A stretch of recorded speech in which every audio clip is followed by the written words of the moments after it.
Welcome everybody to our very first A Better Way to Thrive Live. I am Kristen. If you don't know me already, I'm a certified aromatherapist, I'm a trained herbalist, and I am a natural health educator here. A Better Way to Thrive is my home on the web where I like to help people start enjoying God's natural gift of natural health, one simple step at a time. And to help my subscribers, to help my readers, I'm starting to do something really fun that I think is going to encourage our Facebook community too. We're going to take a subscriber question once a month. It'll be the first Saturday of every month, and we'll see how that schedule goes. But I'm going to take these questions from my subscribers and I'm going to answer them here on a live video. If you watch, if you join us, you can comment, you can ask follow-up questions, you can feedback. I'd love for you to like the video, to share it if you think your friends and your family members would benefit from it. And we have a great question for our very first episode. It's from Kristen W. And her question is there a list of clean bath and beauty or DIY projects that are actually good for us? And this is such a great question because when you think of natural health, you might automatically think herbs, essential oils, and natural remedies. And those are fabulous and I love them. But if we really want to be promoting natural health, we have to think prevention. And our bath and body products, hi Christine, are one of the major environmental exposures we have to toxic substances that our bodies may not have been designed to handle. Hey Ashley, I'm glad you guys are joining us. So what am I talking about? I'm talking about ingredients that you are rubbing into your skin, that you are putting into your scalp, you're putting into your mouth. You might actually be ingesting when we talk about things like lip balm and even your dental hygiene products. And so while we're really mindful about the food we eat and the remedies we use, we also have to think about these things. Now, conventional bath and body products contain many thousands of chemicals that have never been tested for safety, whether short-term or long-term. And so the cosmetic industry, for the most part, has to police itself. And we kind of know how that often goes with large businesses and policing themselves. So what kind of ingredients are we looking at that are pretty widespread and relatively concerning? We're talking about things like parabens, like phthalates.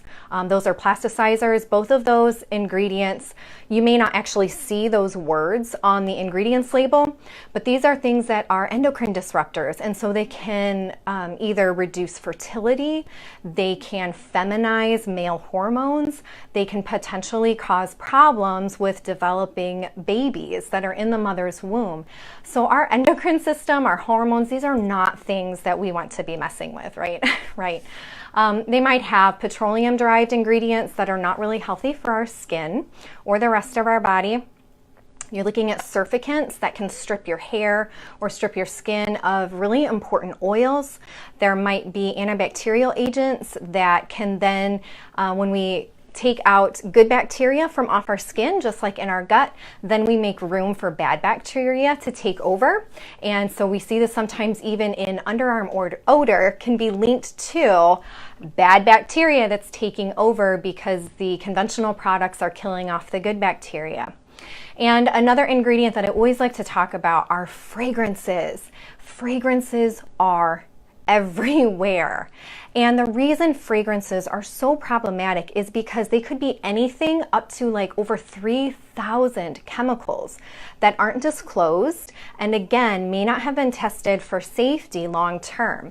And so fragrances we often hear about, they can be triggers for chronic headaches, for chronic nausea, for skin irritations, and other chronic conditions. Yes, we're even talking about potentially cancer with some of these ingredients. And so it's really hard to get away from them, and it can be really overwhelming as you start to kind of consider what this could look like for you in your home. So we're going to kind of break that down and help you if you are feeling a little overwhelmed and a little like, I can't do all the things. We're going to step down away from that ledge and break it down and help you come up with something that might be doable for you. So we want to be aware, but we don't want to panic. The first step that I recommend for anybody, if you are starting to consider the Bath and Body Works, or the Bath and Body Works, the Bath and Body products that you use, is you have to become familiar with the Environmental Working Group's Skin Deep database. And I have a link for that in the description here of the video. So don't click over yet, but this is a link you absolutely want to bookmark. You want to become very familiar with it. The Environmental Working Group is a nonprofit organization, so they're not trying to sell you anything. They're not affiliated with any brands. And what they do is they rank both products, so specific brand products, and also ingredients that are commonly found in hair care, in skin care, in oral care, products for your baby, products for men, products for women, fragrances like perfumes. They're going to rank all these ingredients and products and give them kind of a risk factor number. So products that rank like a 0, 1, or 2 are going to get a little green badge with a number. And then you've got products that are like 3, 4, and 5, I think is the rating, and all the way up to 10. So they go on a scale of 0 to 10. This is such a fabulous tool to just become familiar with what's in your product. So I recommend everybody start there, become familiar with the Environmental Working Group. You might be able to hop on their Skin Deep database and take the products that are in your bathroom right now and search for them, and you may get a rating just for that particular product. If you're using anything that's pretty, big brand, mainline, conventional product that you could find at your average grocery store or big box store, it's highly likely that it's going to be listed there as the whole product. Sometimes though, they can't keep track of every cosmetic product that's out there on the market. And so sometimes you'll search for the product you want to learn about and it's not going to be there. And what you can do instead is start pulling out maybe some of the major ingredients. And that's a little bit more tedious, but it does get the job done. And it's really going to help you become familiar with what's in your personal care products. What are you rubbing into your skin? What are you inhaling?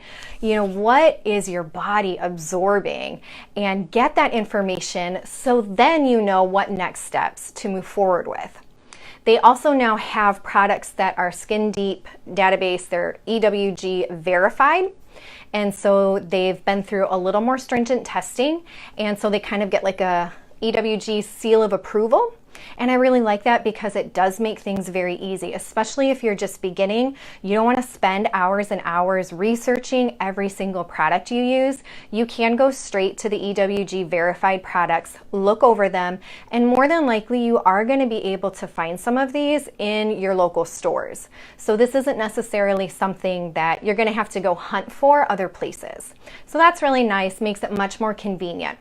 And if you have a smartphone, you can also get their app, which is fabulous as you are just beginning. If this is new to you and it's overwhelming, get the app. It makes it so much easier. You can actually, I think, scan barcodes on products. I think that's how it works. I haven't used it for a while. I make so much of our stuff now. But when I did use it, I think that's how you did it. You scan something from the label and it actually pulls the product up and makes it so easy for you. So I highly recommend going to look for that, and that's going to give you an awesome head start. So now as you are evaluating what's in your bathroom, what you're rubbing on your skin, what you're using to care for yourself, now it may be time for you to consider, I got to make some changes. And I understand that's overwhelming. Anytime we have to make changes, things can feel big and scary. So we're going to kind of break it down so it comes into easy action steps for you to take just one at a time. All right, so the first thing, hi April, you can consider are looking at some of the big brand names that are out there that are relatively safe and non-toxic. I'm seeing these things at Walmart. I'm seeing them at Target. I see them at big drugstores like CVS or Walgreens. They're becoming much more available. So that makes it way easier for you if you maybe live in a rural area, you're not in an urban area where there's a lot of health food stores and things of that nature. So some brands that come to mind, and I'm not paid by any of these brands. These are brands either I've personally used or I'm very familiar with. Products like Shea Moisture, they keep a lot of the junk out of their products. Avalon Organics is one. There is Acure, that's another one. Jason. Desert Essence is another one. There are much more than that.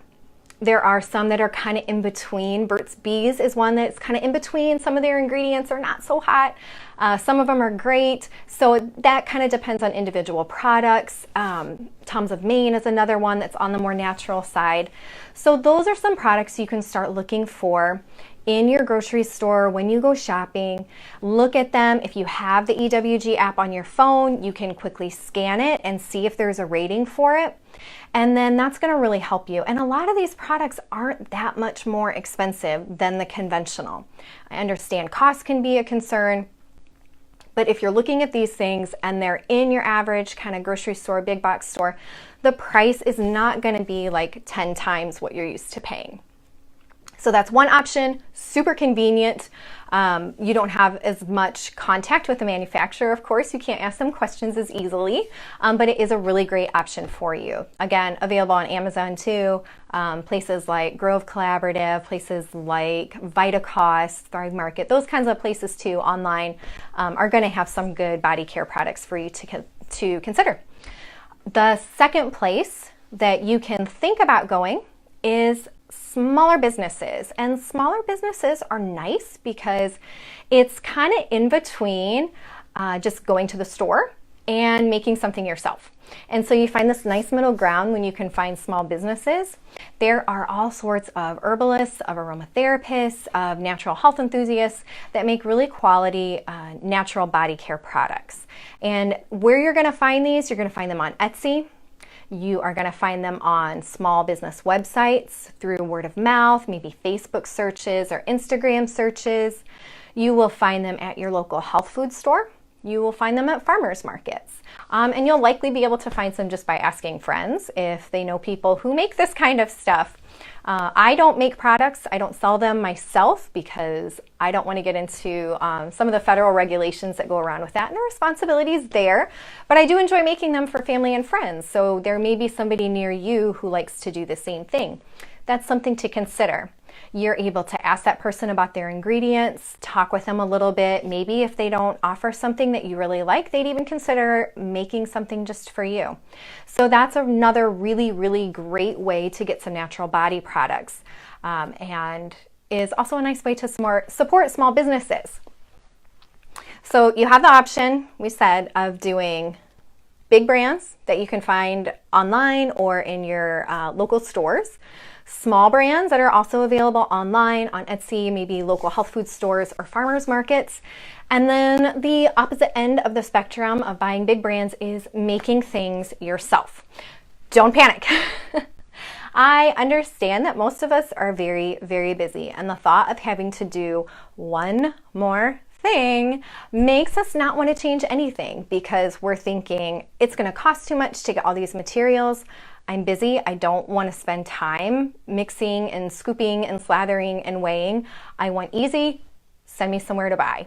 And that's a totally legitimate option. But if you do need to maybe save a little money, or you're looking for just a super simple project, there are some fantastically easy things that you can make at home. So I have links to 3 of them that are recipes on my blog that you can do. One thing I recommend as super simple is a homemade tooth powder. And it sounds kind of weird if you're used to squeezing bright blue stuff out of a tube that's very sweet and very minty. But homemade tooth powder is as simple as mixing up baking soda, dry clay like bentonite clay. A lot of people keep that at home for first aid. A little bit of sea salt, maybe some activated charcoal if you want. And if you don't want something that tastes kind of salty, you can add either some stevia powder or xylitol, which is what I personally use now at home. This is such an easy thing for you to make. Your family may need a little bit of transition time if they're used to that candy sweet toothpaste flavor. This isn't going to taste that. Even if you sweeten it a little bit, you can also add some essential oils to flavor it. I do recommend following a recipe for that so that you're not getting too much oil on your sensitive mouth tissues, but there are safe ways to add essential oils to them. So there can be a little transition, but it's so easy, it's so frugal. We have been actually using tooth powder at our house for probably 10 years. And, you know, our dental hygienist and our dentist knows what we use, and they marvel at how clean our teeth are. When I run out and maybe we just use baking soda, they can tell that it's just not quite as clean as what it was before. Someone did ask a question previously about, is tooth powder too abrasive? And it's going to depend on the ingredients you use, but the ones that I listed, especially if you're doing a base of baking soda and a bentonite clay, those are going to be very safe. They fall well below the abrasivity levels that the ADA recommends. So definitely very safe options, super, super frugal, and it's really a matter of like scooping and stirring and you're done. So I love that one. Another really, really easy skincare product you can make is body scrubs. And this is as simple as just brown sugar and olive oil, and you're done.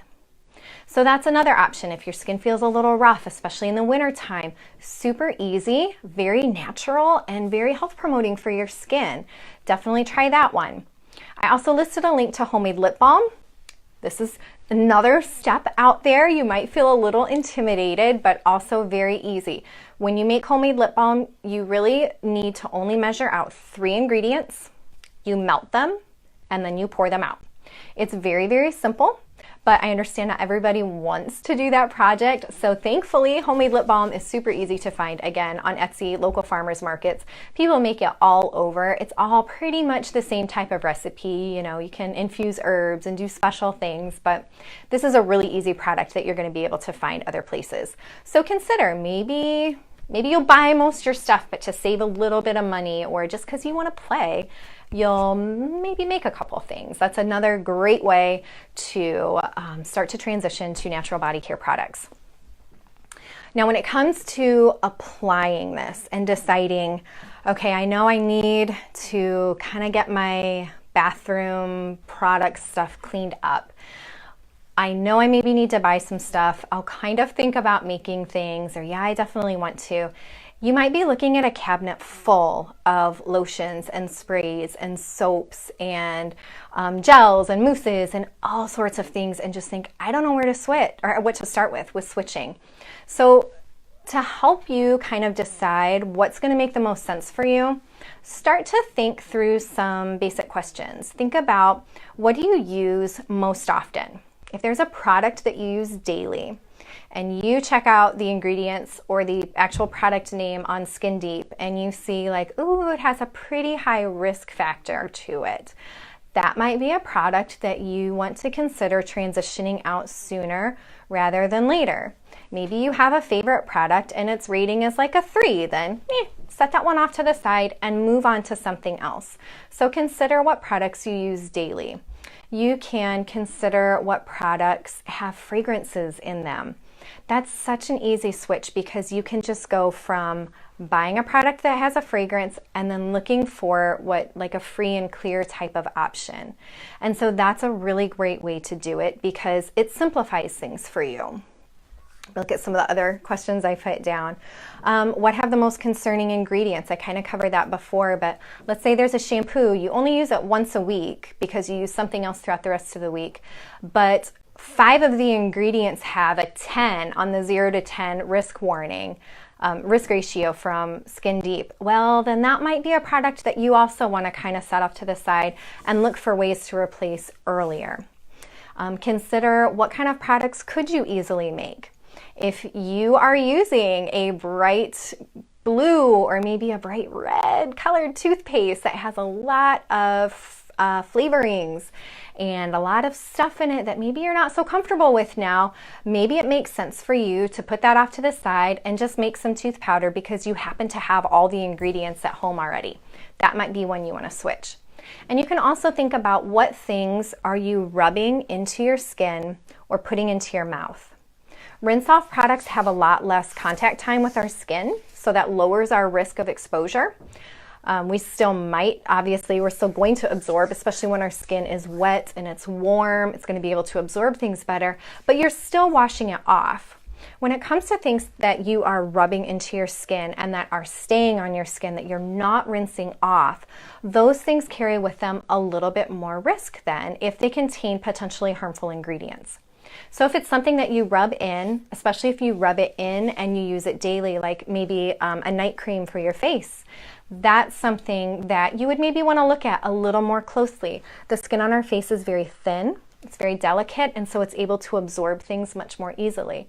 So if these products have potentially harmful ingredients in them, and we're putting them on maybe nightly, and they're on this very thin, delicate skin, you can see the risk factor for your exposure to potentially harmful chemicals. It's just increased quite a bit more compared to maybe a hand soap that you use a few times a day. So you can kind of see the difference that way. So think about those things as you're looking at your bathroom cabinet. You do not have to switch everything all at once. I encourage you not to do that. If you try it, you will likely get overwhelmed and you'll burn out. You'll say it's too hard and then you'll just stop. And I don't want anybody to do that. So just look for that one thing that you can switch out starting this next week. Now, another really great thing that you can do that's not going to make you change anything as far as what you buy is going to just be to simplify and use less. Now, especially with, I think, women, we are marketed to heavily that you need multitude products for a multitude of reasons in order to be beautiful and acceptable. And maybe that's not quite true. I look at what my husband uses and I'm pretty minimal with my bath and body care, but I probably use twice as many things still as he does. And so maybe you're going to look at things and you say, you know what, maybe I actually don't need to wear perfume every single day. Right there, you haven't replaced anything, you've just quickly eliminated something and it's only going to benefit you. So you can consider things that you can just easily cut out. Maybe you don't need them. Maybe you don't need to wash your hair every single day. I understand my hair is very thin, it's very straight, it's fine, and so it tends to be on the oily side. Since switching away from conventional shampoo products that contain a lot of silicones and a lot of surfactant agents that really strip the hair of moisture, I'm actually able now to go a full week in between shampooing my hair. I do a conditioner hair wash mask in the middle of the week, but those are the only 2 times I'm really rubbing anything into my hair. So even though I'm still using relatively very natural and safe products, I'm even more so reducing my exposure because I'm only using them once a week. So consider that. What can you just use less often? And what can you simplify? Yeah, a full week. I couldn't do that for a long time, but it is absolutely possible even when you don't have curly hair that needs the extra moisture. You can totally do it. And so another thing you consider then before we kind of wrap up is that you can simplify your beauty care routine. There are so many things, natural oils. I'm not talking essential oils. I'm talking actual oils that work great as a facial moisturizer. It's one ingredient. If you are thinking about something like that, I highly recommend you look at jojoba oil. It's spelled Jojoba, so it looks like jojoba, but the J's are H's. So jojoba or jojoba is how people pronounce that. And argan oil. These are both 2 excellent oils that you wash your face. I use just plain water. That's another simple way to simplify your beauty care routine, simplify your facial care, and use less products. Reduce your exposure.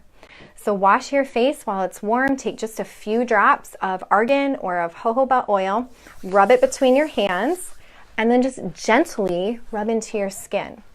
And look at that, it's one ingredient. And voila, you have a fabulous facial moisturizer. There's nothing funny in it. You didn't have to do a thing, you just bought it, but it's very, very effective at keeping your skin looking well, feeling moisturized. Hi Kim, I'm glad you're here too. So consider that. What can you simplify? What can you maybe cut out? How about instead of using a heavily scented shower gel, you only use bar soap? I know, are women allowed to just use bar soap? Yes, we are. There are some fabulous, fabulous natural soap makers. I don't make soap yet. It's something I want to try this year, but I haven't braved it yet. So I like to buy soap from people who make really high quality, natural, gentle, nourishing, homemade soaps. And I use that. And you know what? I don't have to use it all over either. Our bodies don't need to be stripped of their natural oils every single day. And so consider that. Maybe you don't even need to use as much soap as you did before, or shower gel. So these are simple ways to reduce your exposure while you're learning about the products that are in your cabinet, while you're thinking about things you can start to transition out. Just use less and simplify. That's a fabulous way to reduce your exposure to these chemicals that we don't really fully know yet what they're doing. All right, so you've heard that and you might be thinking like, oh, this is great information, but you know what? I'm still a little overwhelmed. Then you also have the opportunity to talk with somebody about making this transition. It could be a naturally minded friend and you're going to hold yourselves accountable for. It could be somebody that's a little further along the journey than you are, maybe somebody in your community, and you know she's an awesome crunchy mama, or she's a crunchy grandma and she raised her kids all natural. You can look to those sorts of mentor figures who have been there and they've done that and they can answer your questions. And you can also, I'd love to introduce you to a coaching package that I've put together. It's called Your Next Natural Steps Coaching, where I'm working with clients one-on-one. We are unpacking your big setbacks with natural living, whether it's with body care, or it's with healthy cooking, or it's with natural remedies. We're unpacking all those setbacks, all the things that are confusing you, that are overwhelming you, and we're coming up with really doable action plans that then you can take for the next month and start to implement to snowball your progress, because it just takes a few little victories. And suddenly you start to gain confidence, and suddenly you feel like you can do this, and you're making progress, and you're starting to live a really thriving, naturally healthy life the way God intended. So the link for that is also going to either be up above the video or down below it, depending on when you watch. So check that out. You're welcome to email me with questions. That wraps up our first episode of A Better Way to Thrive Live. I'm so thankful for all of you that joined us live and will come up and catch the replay. If you are interested in getting one of your questions answered, make sure you're in our email subscriber community. You can do that clicking on the last link that I shared. That's abetterwaytothrive.com/about. You can learn a little bit about A Better Way to Thrive. You can join the email community right there. And I ask monthly or a couple times a month for questions that I can share on these videos. And I would love to take one of yours. So make sure you're in the email community if you have a question that you want answered. All right, so thank you so much. Again, if you enjoyed this, feel free to share it, leave a comment. If you asked a question and I missed it, I'm not able to see quite everything on my phone. I'm gonna scroll back through and answer any questions you have. If you watch the replay, type a comment with the little hashtag replay so I know you weren't able to join us live. All right, thank you everybody. Enjoy the rest of your Saturday as most of us are thawing out from the polar vortex. All right, bye everybody.